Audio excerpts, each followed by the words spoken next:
Hello there. This is one of a two-part series. I'm going to be looking at Franklyn, a dystopian film that covers some hard-hitting themes such as mental health, social upheaval, and an intertwining multi-strand narrative. In this episode, I'm going to take a look at the Marxist references in this film. Let's take a look at the opening scene.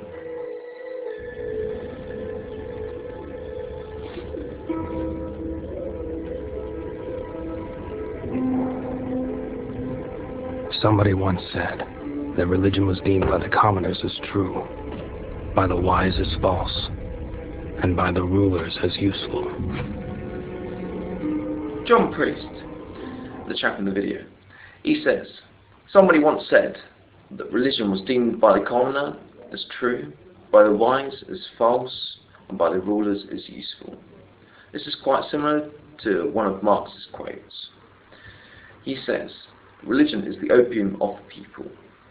This shows that the people need religion in the way that a heroin addict needs a heroin.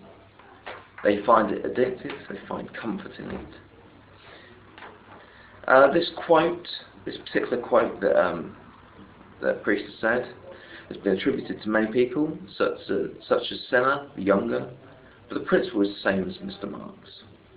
It tells the audience about the class struggle in this world. The director is attempting to reflect the problems in our world in this world.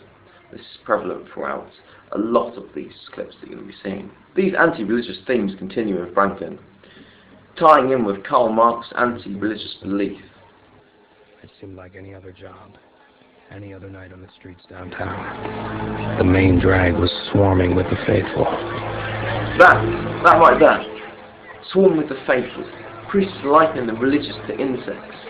This not only belittles the religions, but shows how anti-religious Priest the character is.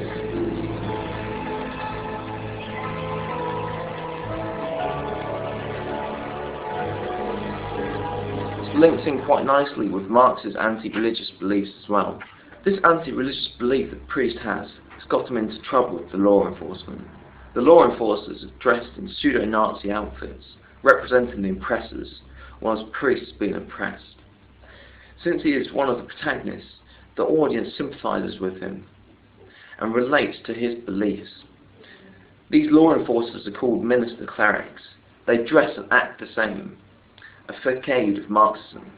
These clerics are equal, although answer a higher up person authority. This fake Marxism is brought up by Priest, personification of pure Marxism. Now, let's see what all the fuss is about. This theme of anti-religion resonates throughout the film, and it is a constant battle that Priest has to fight.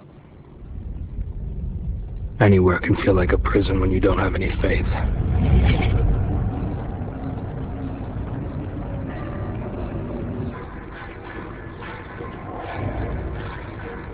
Anywhere can feel like a prison when you don't have faith.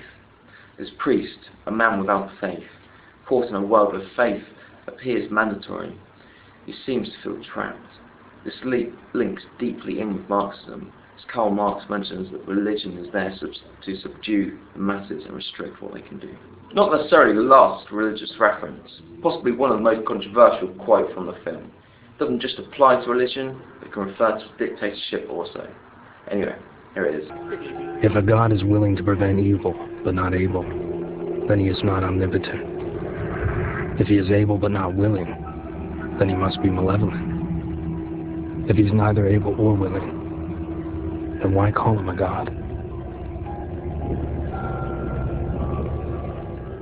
This scene shows Priest's disbelief of God, but also on a deeper level is a reference to the ruling class, saying that the elites in our culture aren't the unattainable gods that we make them out to be. Let's have a little look at the commercialism in the scene. Both of the characters are standing opposite to each other, Priest in the light, adorned in rough workman clothes. This shows that he's a protagonist with the light beaming down, but also from a lower class.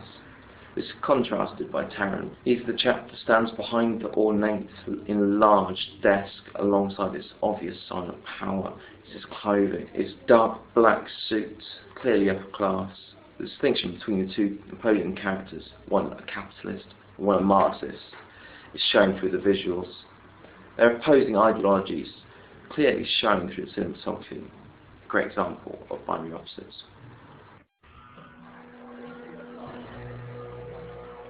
We're looking at a registry office, somewhat akin to a consumerism cathedral.